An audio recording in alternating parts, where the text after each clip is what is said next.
Welcome to The Lumber Word, where industry veterans Matt Beamer, Gregg Riley, Charles Dillatorre, and Ashley Buckhold dissect the world of commodity lumber each week. We bring you up-to-date insights on supply, demand, and market trends, plus use our combined experience to tell you what it all means. Join us for informative and entertaining discussions that guarantee to make you wiser about all things lumber. Hey everybody, welcome to this week's episode of The Lumber Word. We are live, I believe. We're going to find out if we are at least. It's episode 118 after we're back from Montreal. Montreal, good trip, fun. Got to do the episode 117 on stage. We missed you, Matt. Yeah, I bet. I miss going. It's a neat town. I like Montreal. Hey, Yeah. like I said in that email, man, you were 110% correct. I was quite impressed with Montreal. It's a cool ass city. Did you get a croque monsieur while you were up there? I did not, but I've taught Tuck croque monsieur, and you should see him do it. And he does it and like sticks his lip out. And he's like croque monsieur, like real French looking. It's hilarious. He does it in the morning when he asks for his breakfast. Well, how about the MC? She comes out now. Who is referring to that? Yeah, it was crazy. It was that was a lot of people there. There's like 1,700 people at the show. That was the best one of those that I've ever been to, for sure. I mean, No, the best one was when you and I ran into each other and met for the first time in 2011. Come on, Gregg. You gotta get your shit straight here, buddy. Was I drinking? Was I drinking then? No, you were sober. You were the president and all at the time. Oh, okay. I was on my best behavior then. Okay. Yeah, you were dressed Corporate up in a big suit, shot. all shiny. Which A Charles suit. Hanging out with Charles- your buddy from Chicago. A suit. Which How Charles old was I- how Charles old still was I hasn't when that joined. happened? Charles still hasn't joined yet. No, just a little shout Why out. do we keep talking about this, man? Why do we keep talking about this? Hey, we haven't paid our dues, Ash. we I told him when I was down. I said, "Hey, can you send me an invoice? I want to pay you." Really? Okay. Gotcha. Yeah, that was Greg, are you eating those overnight oats? Is that what you eat to look so slim and trim? Or almost Something like that. I'm curious what the new swag is That that was you and regional. Ashley are rocking. so we're rocking.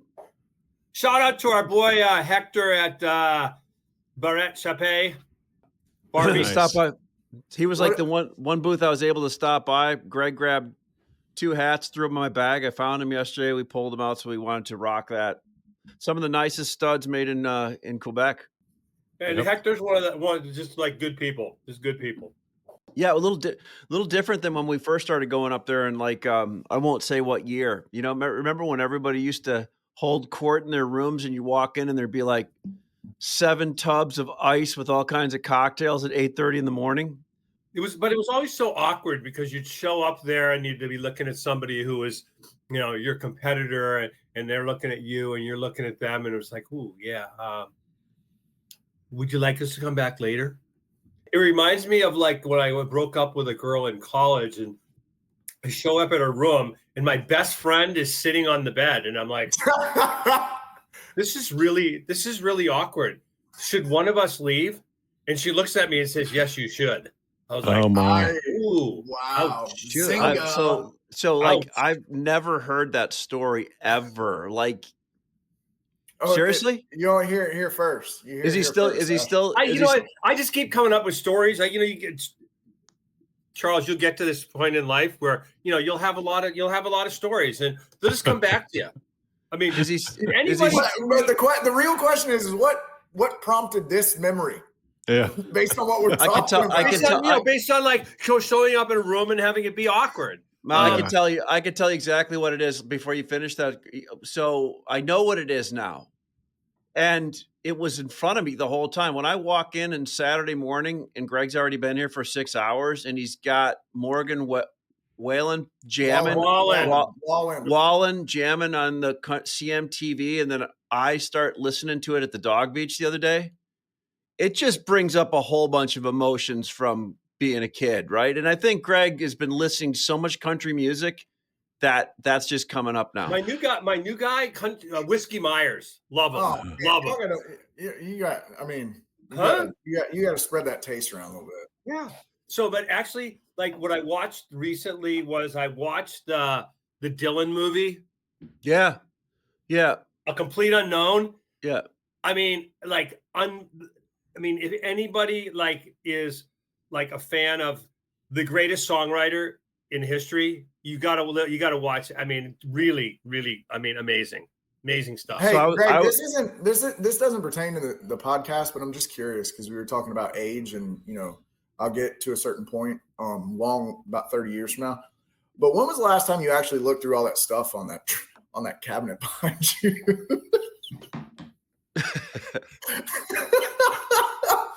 When was the last time you actually looked through it? I mean, does it serve a purpose, or are you just holding on to it for feel goods? I mean, Reminds me of my grandmother's house. I can show you what the rest of the room looks like, but I mean, I'm a bit of a hoarder. Yeah, I mean, I'm just going to let you know. Greg likes to keep his stuff. Yeah, just like, and don't touch my stuff. But my wife wants to make this room into a walk-in closet. I'm like, what the? My dad was a hoarder, Greg. What is it? What is it? What is it now? A junk room, it looks like. My walk-in closet. It's my walk-in closet. I mean, it already is. This is the one room in the house that you're allotted. Yeah, you get one room. So I got I could use a little spring cleaning, Charles. You're probably, you're not wrong. I got a funny story about Montreal. When I first went, and I think Gregg gave me enough leash to actually let me buy stuff. I'm like, hey, like I'm going up there. Do you mind if I buy a car of lumber or a truck of lumber every meeting I'm in? And he's like, the hell are you talking about? Like, we got to buy stuff anyway. I just want to give people, like, I think it would be a good icebreaker. You're trying to buy people's love. Yeah, I get it. So almost every meeting I was in, especially back then, there were a lot more smaller mills, right? Yeah. And there were we'd like to work on this, and this. Okay, and I'll take them. I'm like, okay, I'll take one or two of those. They're like what? And I did that like almost every single meeting I walked into. And like to this day, people are like, I remember being in a meeting with you for the first time you bought a car of lumber from us. I'm like, yeah, I think I did. But that was exactly when we had all the, you can't do that today because there's 7 other people standing behind you at the booths listening to you. Yeah. And there's only 3 mills to talk to. You said it, not me, Matt. Yep. You said it, not me. We did find, for those listeners that are viewing us, we apologize for the video. God, we look good up there with that, all with that video that they did, huh? Oh, Charles? it's phenomenal. I don't even recognize you. I know. Beauty's hard to stare at for extended periods of time, Greg. yeah, they did a good job. I have a question for you guys since I wasn't there. Other than the great culture and history and food and friendly people, what did you come back with? What did you learn? What was the moral or the overriding theme? Every one of these gatherings has an overriding theme that you leave with. Well, I think there's a differing perspective, right, based on what we deal in, right? And Mitchell and I went up there, and one thing I'll say is based on the conversations leading up to this trip, they were very contradictory to the actual experience. And I think I mentioned that while we were on stage in Montreal. I mean, we got, greeted with open arms. I mean, the hospitality was great. The people were great. There was no, there was open conversation about species swapping and understanding that it's an inevitable practice in certain parts of the country. And I know we touched on that, but that, all of us that are in very specific group texts, based on the theme that was established, that was kind of a big deal for me, right? And being accepted and no animosity. There's no, it's like I said, it's a necessary evil for us to collaborate and do business together. And I was really impressed with that. I just couldn't believe how easy it was getting in and out of Canada. I mean, I've had a harder time going to Indiana and back. It was easier this time. They didn't even. I agree. It was a lot easier. It was easier than going to Vancouver. I mean, Kip had me worried they're going to go through my phone and all that. They only do that. Way to call them out, Ash. Way to call them out. They didn't even stop us at the gate with a booth where the guys usually stand there and looks at you and asks you questions and we, boom, in and out. So that was interesting. And the other thing, I didn't realize they had a city under a city. And Gregg led us on a tour down there for about an hour. And, I mean, we got lost. I mean, that's how you find your way around. You get lost and you find your way back. And we did. You're not wrong. Yeah. We did. But we were lost that night, but it was fun. Were. You know, but we found the skating rink. Yeah, that's true. That's right true. about then. Charles was like, "Can we find a bar?" Yeah, that's exactly right. I mean, I walked through enough train stations. So, Matt, one thing I noticed going there is, I think this seems to be like becoming one of the top shows to go to, just because people like some of the shows now are in smaller cities, which are great, but they're a lot harder to get to for people, especially coming from Europe or coming from Portland or other places. I mean, Montreal is like, as Charles said, a great city. You and I have been there so many times where you can actually fly direct. Nice hotels, a lot of European people there this year. It seems, just quite a good showing of people. A little bit disappointed that the hotel was still on strike, but I was staying off site at another one, but I don't think that was too interrupted. As far as minor inconvenience for long-term gain. Minor inconvenience. I mean, look at people were trying to figure out, with all this confusion going on in the world, what does that mean to lumber? And I walked in trying to ask the question, what do you see for the next 3 months? And I guess I was expecting a lot more negativity in a way. And what I heard was, hey, in the first quarter, from some people, we had a better first quarter than we thought we would. We're a little uncertain what the second quarter looks like, but we think it's going to be okay. Mills, that's customers. Mills were, still working through the whole quota thing, but I think everybody's kind of resigned to the fact that, hey, right now is when you can at least ship for the next 4 or 5 months until what's that thing, 230 something, whatever. I'm not even sure it comes out. I already poo-pooed 232. Yeah. I poo-pooed it. So that's kind of what we said. I came back optimistic. I don't think things are going to be great, going to be bad, but I think things are going to plod along. And like I said, engaged crowd, man. Everybody was looking to bring something back with them. Yeah, Matt. I mean, I think the general, given the backdrop of the prior quota, and then the 180 on reciprocal tariffs, and the Dow up 3,000 one day, 1,000 the next. I think there was just a lot of people that were I don't know what. And so I think I concluded that when you have that level of uncertainty, that's probably more negative than positive. I will say, so we're going to have housing starts. Housing starts for March will be out tomorrow.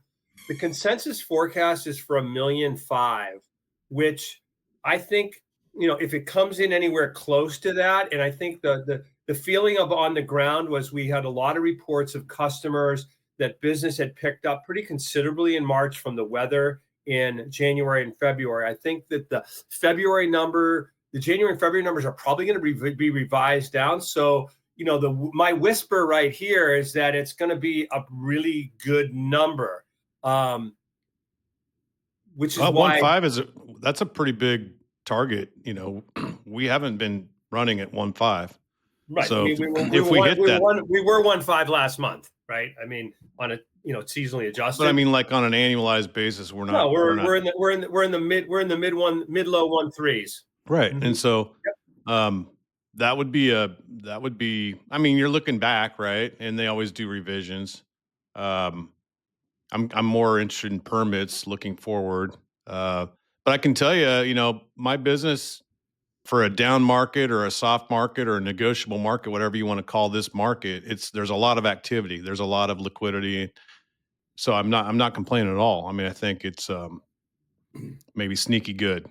Yeah. I mean, just one other thing that did come out today, Ash, was home builder sentiment came out today. Current sales conditions rose 2 points to 45. That's still below 50. Sales expectations for the next 6 months fell 4 points to 43. Traffic increased 1 point to 25. 29% of home builders cut their prices in April. The average price was reduced by 5%. So, there you go. I mean, nothing about that is super positive. It's not maybe like really dire either, right? So I'll just the market wise, I think people are trying to figure out where the price is at on stuff right now. We moved up. I think a lot of the tariff was potentially baked into the spruce side of things. Episode 115, that's what we confirmed. That's what we all agreed on. What was that, Greg? Sorry. Episode 115, we all agreed that it was built in. Yeah. Or maybe elephant, man. How does he get to call out the episode and everything? Mine like an elephant. I swear. And I think that we've had a pullback on items now, especially on spruce. I'll start there. 2x4, 2x6, 2x6 especially. I heard some of the 2x6 numbers out of Western, especially for premium on Western Canada yesterday, were pretty good discounts. 2x4 8s and 9-foot studs in the West are trading off, and people are trying to figure out where those are. So what I'm getting is people bidding me on my inventory, our inventory, really cheap, just because they don't know where they should be buying stuff at. Then, Greg will come in the office and be like, "Hey, I sold a truckload of this to North Carolina at $40 or $50 above what we were getting bid on some items." And then one interesting thing that we've seen, especially up north, with the price of freight increasing and 2x4 Southern Yellow Pine on the east side supposedly being very strong and moving up, that we're running into numbers now where spruce is actually cheaper than Southern Pine for its direct replacement, especially 10-footers, 8-foot and 10-foot lengths. And I'm guessing we're probably getting pretty close there on 16-foot lengths, the way I'm hearing those are trading. But that's something that happened pretty quickly with not on 16s, Greg, you think? Or No. You're absolutely right. I mean, actually, Eastern 10-footers are cheaper than Pine. The 12s are right about there. 14s are kind of 14 right and about 16s there. are probably pretty close. 16, what are Euro? 16s are still a discount, at least based on the price that we're selling them at. What are Euro 2x4 16s worth right now? East Coast 700-ish. The port. What that doesn't make any sense, because when we were in Montreal, it was low 600s. It went up $70. No, you're talking about 2x6. 2x6. Oh, 2x6. 2x6. I'm talking about 2x4. Yeah, I think 2x6 is definitely substantially weaker than 2x4. $100 on the 16s, right? In fact, I think the best trade you could figure out how to pull off is buy the May at 570 and sell some 2x6, in the future. That the basis is going to change rapidly. Yeah, I like that. Well, I mean, that's Matt. That's a really good point. I got to look at that, because we've seen this flip flop from September, October, November. 2x6, $200 over 2x4s. 2x6s were in the mid 700s, and 2x4s were in the mid low 500s. Now we flip flop that, and maybe we call 2x4s high 600s or 700, but trending lower, probably a little lower, and 2x6s sub $600 or less. There's just too much 2x6 out there right now, and it's going to get forced into the market. It's going to push it down more. And then 2x4 is still in pretty good demand. My inquiry and my sales have all been heavy to 2x4 this week, and I just see that happening. So. Talk to me about the Western market in general, because I look at the index price and I go, wow, hem fir, Doug fir, they're $100 or more over the spruce prices. Yeah, I think you can throw that out the window. Okay, good, done. I mean, it's just not trending to reality, right? Reality is. What's 4-inch hemlock Chicago today? If you can find it. See, that's the thing. There's not a lot of it being produced. There's a lack of 2x4 hem fir available in the market. So what are they? So they're making 2x6, not mid 2x4? 600s. It's well above whatever you could buy the futures contract out. I mean, you could just do a basis trade on 2x4 hem fir versus 2x4 spruce May and have an $80, basis right there. Hard to find, mid 600s, pretty easy sells if you can find it, decent tallies. Then spruce. And so like 6-inch hemlock, what is that trading at? Mid 500? 620. Oh, so that's not as big a discount as Euro. It was up at 690 to 700 not that long ago. So we're already down $80, $90 there. And I don't think we're completely done unless there's a huge rally next week. I think there's more 2x6 still. And it's not just hem fir. I think there's Doug fir available. I'm not talking about yellow pine, Charles. That stuff's already cheap, right? That wins all arguments based on price. I'm just trying to learn. That's all. Y'all are very technical traders. When I talked about a basis trade, I was talking about Western spruce, Western hem fir, Western Doug fir in the mid or low 600s, and you can buy May at 570. That to me seems like a no-brainer. I'm not talking about yellow pine. That would not work with yellow pine. You'd be going the wrong direction. I'd just buy yellow pine and hold on to it. But it depends on the dimension. I wouldn't buy 4-inch. There's too much 2x6 around right now in the West. It seems like all the mills decided all at the same time to just run 2x6 every species, green or dry. And the only place where we've been able to sell any real volume and kind of at this, because it was already cheap, it never really went up that much, was green 2x6. The weather's been better out west. It's starting to be springtime. It's 75 in Oregon. It's 80 degrees in California. It's dry. There's no rainstorms. People are building again. And so the California West Coast business, Oregon, Washington's been okay, okay to good. But then if you've got excess volume 6 or Doug fir 2x6, 2 and better, you have to go into the Midwest or into Texas or the Southeast and compete with spruce, compete with yellow pine, compete with everything. And it's just a different conversation. It's not a fun conversation either, because the customers want to buy 2x4. That's what they care about. They don't care about the fact that you've got 3 cars of 2x6 you want to ship prompt. So it's an interesting dynamic right now. Having said all that, my business is very busy. A well above average volume week here. And it's like a down market with liquidity. You can't complain about that. Where are you busiest most in, Matt? Texas market? Obviously, that's your big market. Texas, Colorado. Ones I know. Colorado's been busier. They're starting to dry out from winter, and I've been selling a lot of wood there this week. But mainly Texas. My truck business in Texas has just been bonkers. God, thanks, Charles. Southern Pine. What's going on? I know when we were up on stage, you were thinking the 4-inch couldn't keep this up, but it seems like it seems like it's still doing it, right? I mean, there's definitely something to it. I look at a longer lens, right? I have to. And you look at everything else. Once again, other products that are produced on a 4-inch count or a multiple of a 4-inch count. And I don't know.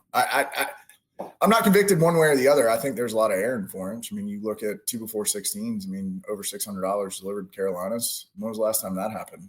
Well, most importantly, mills are saying they have an order file. Is that true on 4-inch? Like, I haven't heard the word order file in Southern Yellow Pine in months. What's your definition of an order file? And I'll tell you. 3 weeks? No, 3 weeks to be an order file. They don't have 3 weeks. Okay. The big thing is you look at what happened. What was that? 2 years ago when we had all that Euro show up all at once, and it was a 6-month process to clean it up. And Southern Yellow Pine, I think that was when Southern Yellow Pine was still overpriced or more expensive than spruce for some god awful reason. I don't remember, but that's only happened once or twice over the past 5 to 7 years. So you've got a really interesting setup here based on what's going on in Canada and all these ADs and CBDs and increased cost structures that are going to put upward pressure on landed material from the north to the south. So you might see some demand stick on 4-inch, but I got to say that the window on a pullback, it's got to it's not going to stay up forever. I guess my point. I give it 3 weeks before it's 14 to 16s are kind of back to reality. That's okay. Greg, Euro people, when we were there, we spoke to a bunch of the people from Europe. What's your feeling going forward the rest of this year? What's going to ship over? What are their thoughts on it? I think there was a big push, and I think that the inbound euro is going to slow significantly over the next 90 to 120 days. Combination of uncomfortability about tariffs, potential tariffs, potential blowback. We've got this whole situation about, what may happen with you using Chinese manufactured or flag carriers, bulkers, which represent 60% of the fleet. So I think all that's gonna temper things. And obviously now with prices back adjusting down to less attractive levels, the marginal players are going to step back. The people that are committed to the market, whether it's by program, will continue to come to market. But I think that you'll see less. Probably start to when we start hitting May, June, July arrivals, I think you'll start seeing less. Yeah, that's my general sense. And as one of our European suppliers said, Greg, you need to come over and talk to us, because a lot of times when you talk about European lumber, you don't know what you're talking about. And I said, God, I love you. But see, all right. So in the Southern Yellow Pine Forange question that you asked me a minute ago, I mean, if that's really the case, I mean, pricing's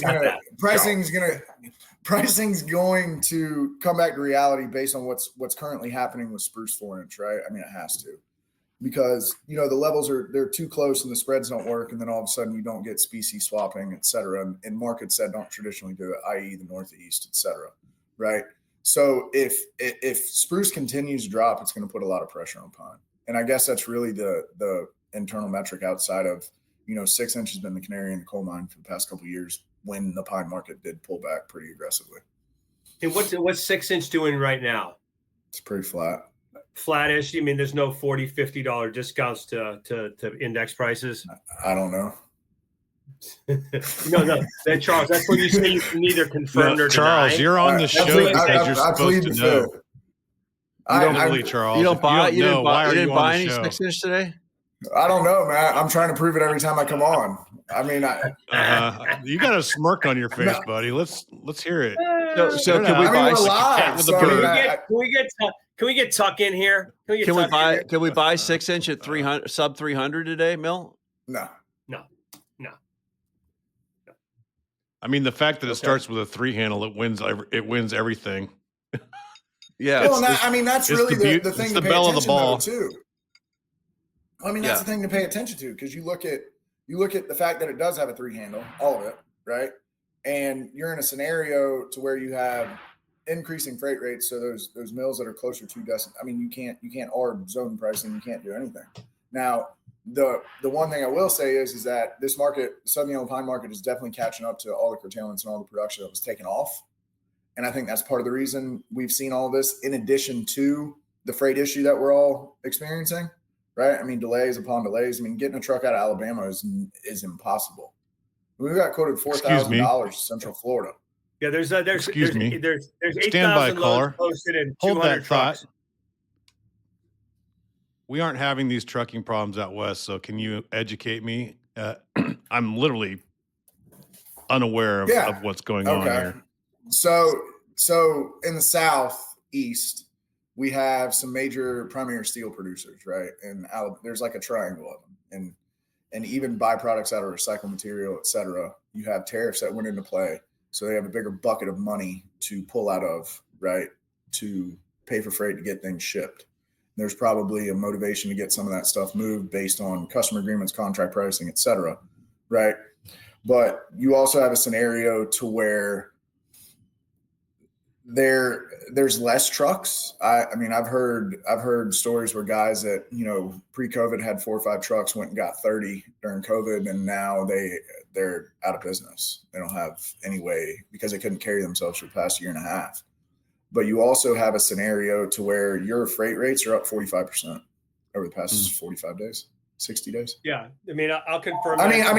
Central Florida, South Carolina and Central Florida was, let's call it $60 1,000 is now 88.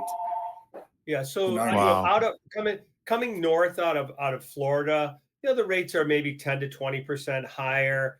But a little challenge if you're if you really need something, maybe you're paying 30 or 40.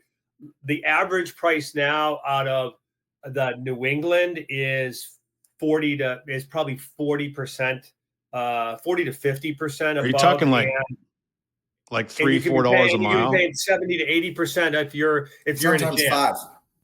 Yeah, we're in a jam. Talking about we used to go to North Carolina for 1,000, and in some cases it's now 2,000, right? Yeah. Yep. So we're going to see how much of that is seasonal, how much is structural, how much is going to back off. Because I think it's a fundamental change. I'll fly my flag on that. I think it's a fundamental change in the truck market. Well, we're already addressing going, hey, we may need to relocate, reloads closer in North Carolina, South Carolina to serve those markets because we can't pay that. 100%. I think it's a change too. And I think it's changed because we've lost some drivers because of the whole immigration thing. Don't get political, Ash. No, I'm just saying and I think this is our most apolitical segment ever. We've lost. Well, I know I got pulled off the bumper in Montreal, so I just want to make sure we don't. No. I think it's a fundamental change that is happening. That is also happening. Until we get down to El Salvador and get that guy out, there's going to be hell to pay. Oh, God, I think it's a fundamental change. Look, we're multicultural. We've got a Cuban on the show. DEI hire. He was our DEI hire, but now that's out. We can't have that. Oh, well. Luckily, I'm halfway smart, so we're good. Yeah.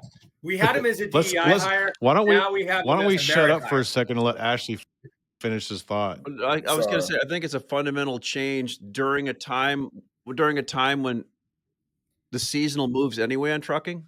Yes. So you've got landscaping items, mulch, all the different produce is a big thing. Produce that normally this time of the year causes a kerfuffle, causes a little ripple in the system.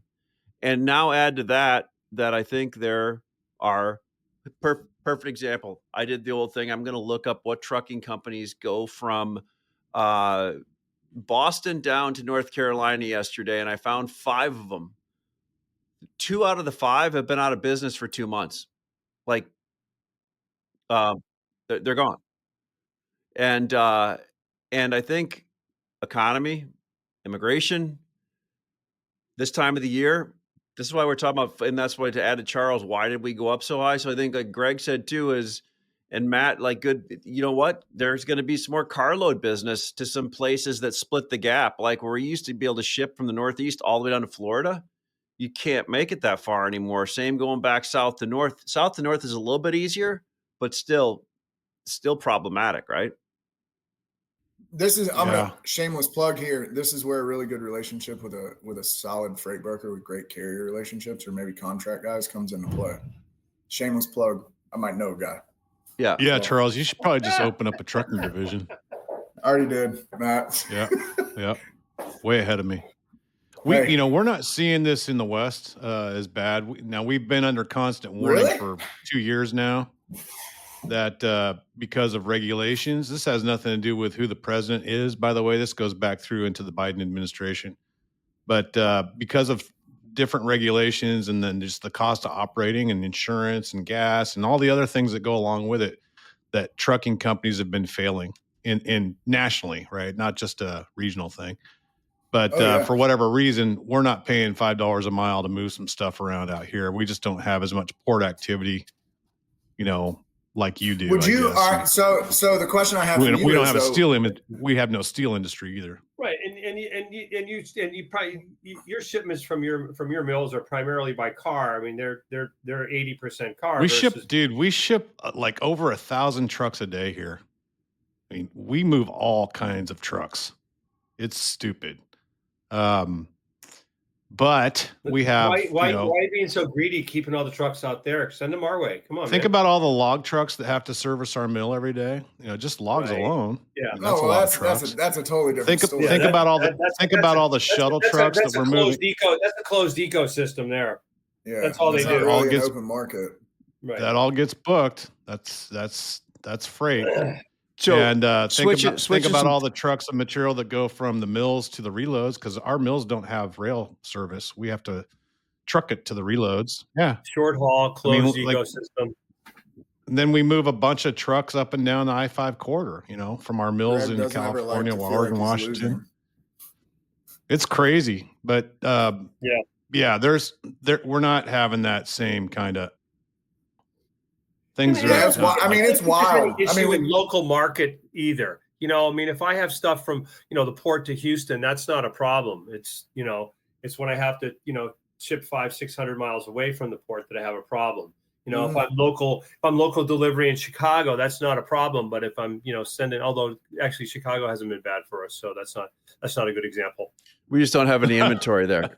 Yeah, exactly. We sold all the inventory. It's like the places that we have all the inventory is where we're having the hard time shipping, right? Go figure. Nobody wants to hear about our problems, Ash. Can we change subjects? Whoa, everybody can.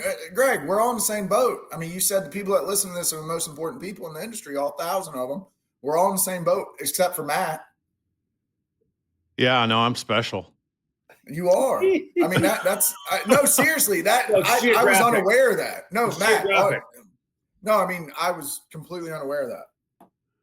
I think this is more of an eastern half of the United States problem right now, honestly, to tell you the truth. So, hey, I wanted to go back to, to Montreal a little bit. So did you feel like the mills have the right mindset, coming out of the on again, off again, on again, off again, 3 times bait and switch on the tariff talk, and now they've got no tariff and they have a free market to ship across the border, and the price of lumber is resetting? Like, do you feel like they have the right mindset going forward, or are they they're getting it. Or are they going to be obstinate about it? They did. Honestly, coming into the week, liquidity has been okay. They actually better than I would have anticipated. And so, I think, and I said up in Montreal, Matt, I said, this is going to be a process. It's going to probably take, 2 or 3 weeks for the things to settle out. And a lot depends on, how good is demand in April and May. If demand takes a downturn, then there's a bigger problem out there. If it stays steady, then I think we're gonna we'll bounce at some point along the way here. Well, I'm not going to do what I did last year, was say, the market, for like week after week, tell people the market's going to bottom. I'm not going to do that. Here's well, you were right in July. Gregg Riley. For 5 other months, he was wrong, though. my watch hasn't moved. It was right. Man, Riley hates to be wrong. It's the best thing I've ever seen in my life. Hey, so just I'm the first one to admit it, though. I'm like right out there. Sure? Because you rode that horse until it fell over. Just switching to, you guys are harsh. Like, if you're a buyer out there, let's talk about a couple different ones. Multifamily. Oh, one interesting thing. Matt, you asked if mills have the right mindset. I don't think they did, having this going into this. I don't think a lot of them thought that the tariff was built in, and to as much as it was. And I think a lot of them, some of them, thought that there was good business regardless, and they were going up another $100, $1,000. And I think that was a hard pill to swallow after the way the market kind of stopped, right? Yeah, and traded off. One bright spot that we've noticed, though, is, I don't know if anybody else is noticing it, 104 and 5/8 have been insane.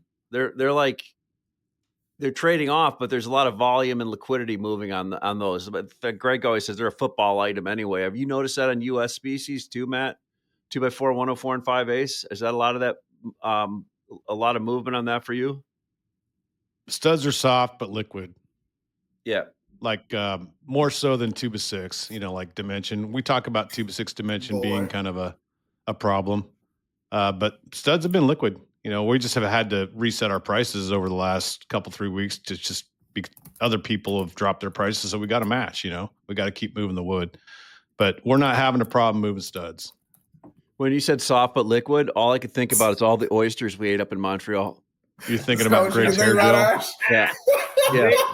Those those were good.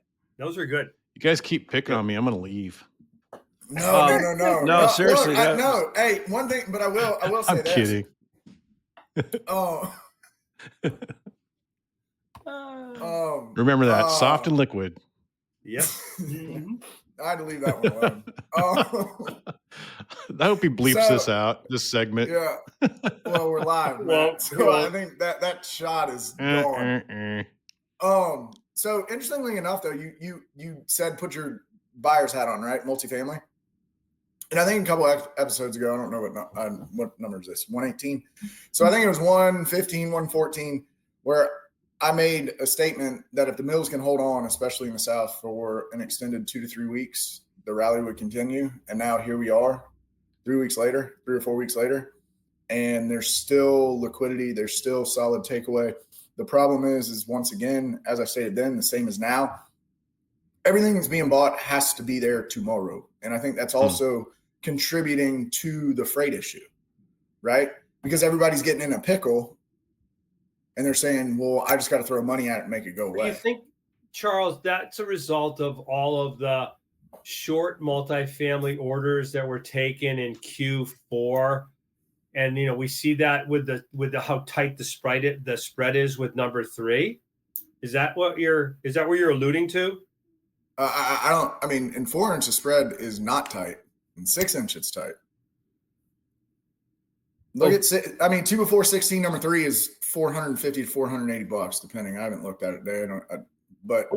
So the 6 inch spread is tight, but the 4 inch is not. Yeah, and I mentioned that in Montreal. But the big thing is that if we continue and mills continue to feel like they have an order file, right, and they have the confidence to continue to price things the way that they are currently, and they have liquidity, right, liquid but soft, in the same scenario as you described, Matt, I think if they can do it for another 2 to 3 weeks, it's going to force people to come in the market. But I think there's going to be an opportunity to buy 4 inch, 12 and longer cheaper than it is today between now and then.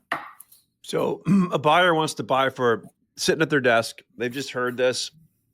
A lot of times, some of them are right on top of things. Some of them are just hearing this at the market soft for the first time. What are they looking at for? Or we're early in the second quarter. What's the suggestion here for people in the different species going forward? Are they going to have a better opportunity to buy some stuff, or should they load up some stuff now? I think the price discount they think they're going to get is going to get ate up in freight. Well, so they're buying delivered, so they don't care, right? Well, I understand that, but they still have to hit a delivered number, right? So if they say, okay, my delivered target is $565 delivered Central Florida, or $550. Well, and I can tell you right now, we're getting counters that are 50 on the market, but it just doesn't make any sense to transact business there because freight is so unpredictable. But this is how a buyer transfers both price and freight risk to the seller, right? Oh, I agree with you 110%, but their target. There's obviously a new cost for freight risk, though, right? I mean, so if you're a sharp operator, you're not going to just sell your lumber cheap because the guy needs a deal. You're like, hey, look, I've got the lumber. I've got some leverage here. I can get it to you, but it's going to cost me $40 a thousand more than it would have 2 months ago. So you're going to have to eat that $40 a thousand. If not, then go buy it from somebody else, right? I mean, look, if you're the problem solver and you've got problems, you need to have a dignified discussion with your customers about those problems so they can share the responsibility. If they want to run their business lean and mean and use $0 to fund their inventory, then there's a cost associated with that. There's a time risk, right? And if you run that time risk all the way down to the last inning and there's 2 strikes and you don't get a home run, you're screwed. You're going to have to just walk off the field with your tail tucked between your legs because you just didn't come up with a better plan. That's You know what I heard? 110%. You know what I heard, Charles? You know what I heard, Charles? Is that like if I'm the problem, my customer must be the reason. Yes, that's exactly what I said. But I mean, Matt, you're 110% Customer correct, service tips by Matt Beamer. Hey, you know what?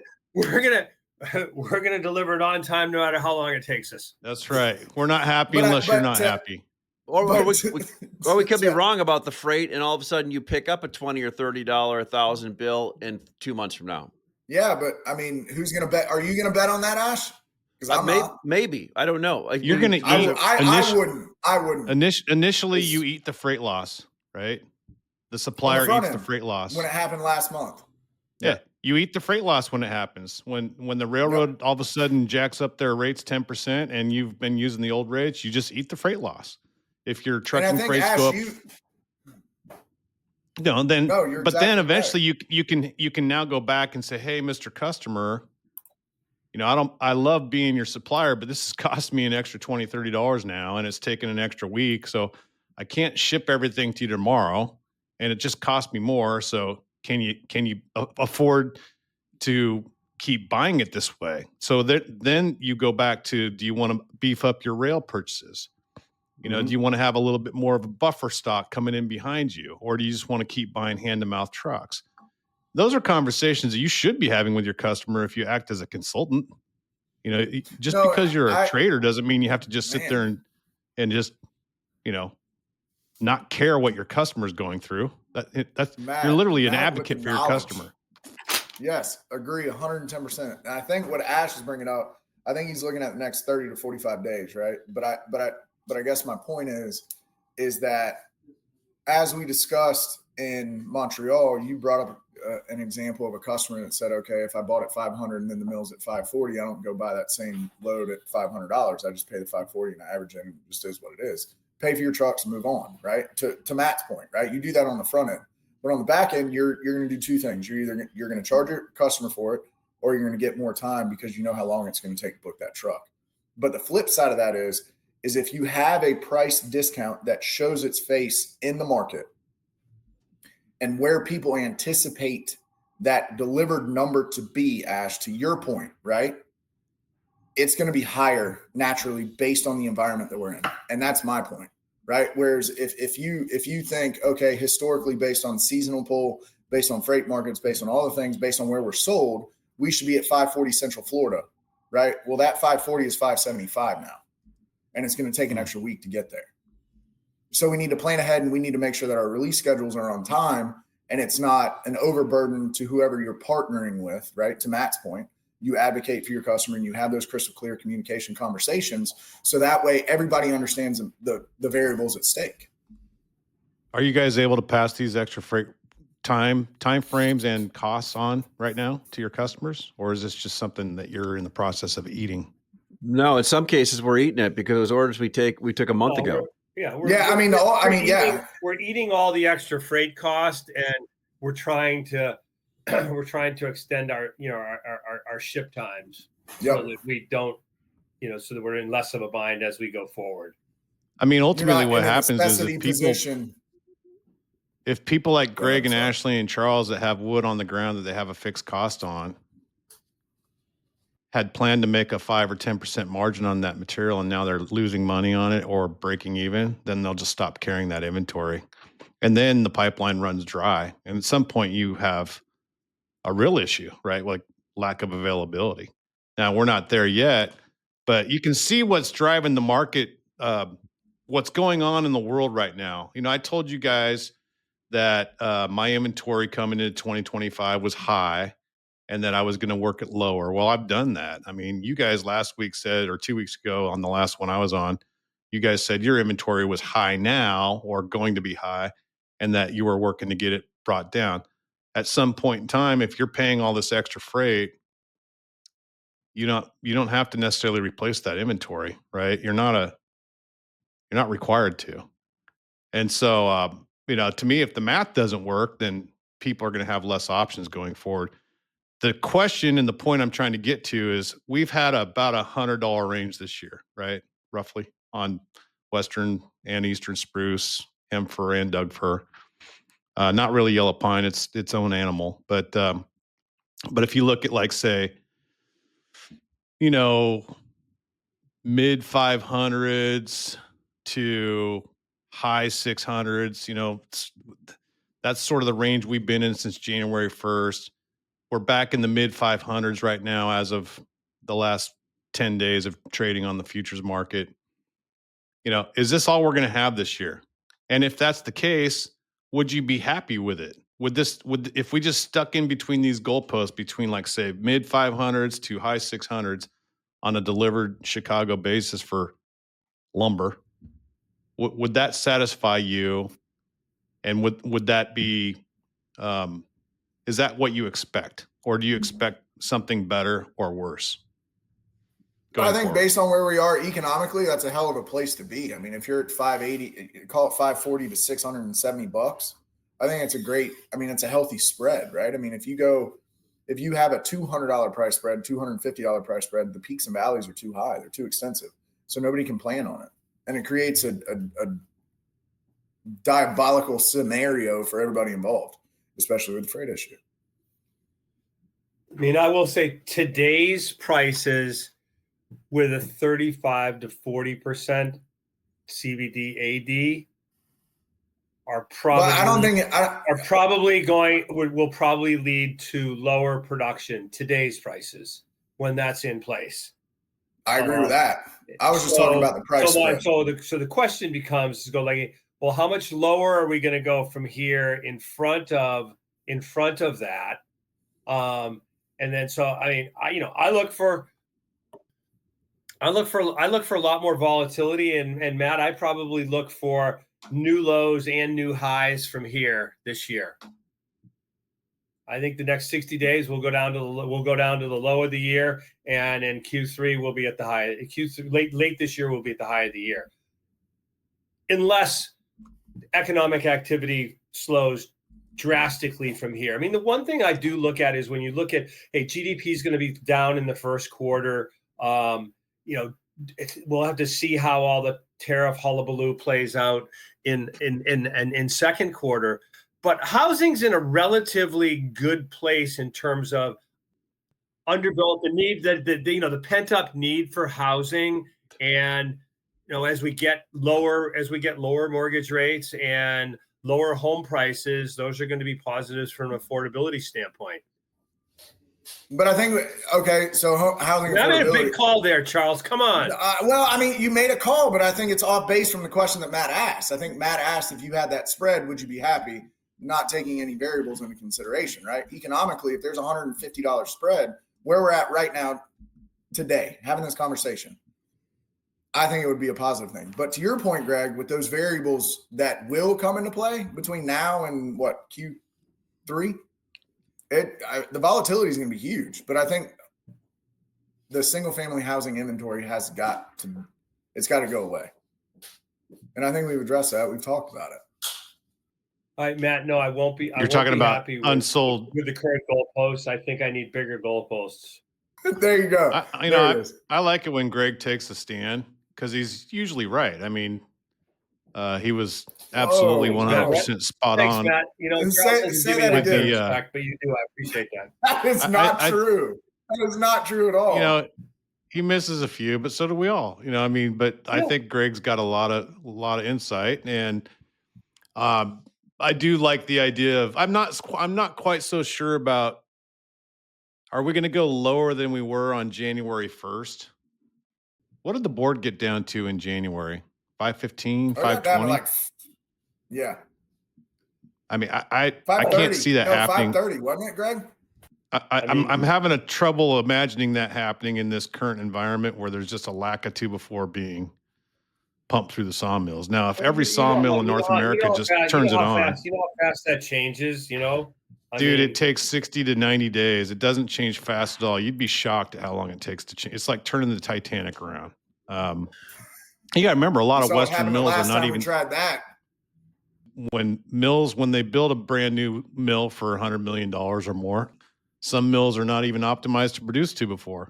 Their target is 2x6 and 2x12.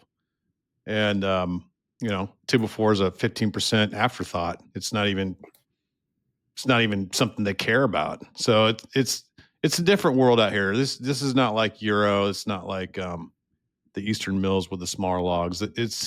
Mills have options. They can make timbers. They can make long lengths. They can make lots of different things. Anyhow, hey, you guys, it's time to wrap it up. I've got to get moving here, but it's been really good to get back on the show with you. I missed being with you guys talking. I would have loved to be on the stage and have that chat with you. You sounded great, by the way. I listened to the podcast and it was really well done. So congratulations.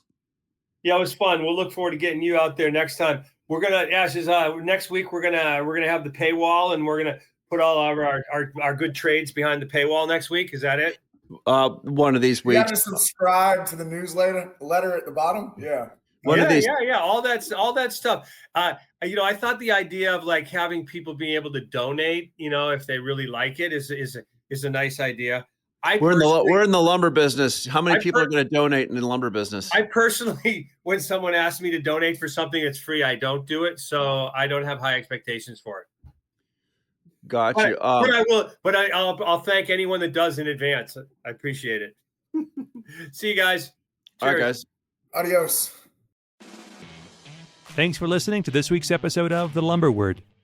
The Lumber Word podcast is dedicated to engaging conversations about the lumber industry, including trading ideas, market trends, and evaluations of overvalued and undervalued assets. We wish to emphasize that the discussions and opinions expressed in this podcast are purely for informational and entertainment purposes.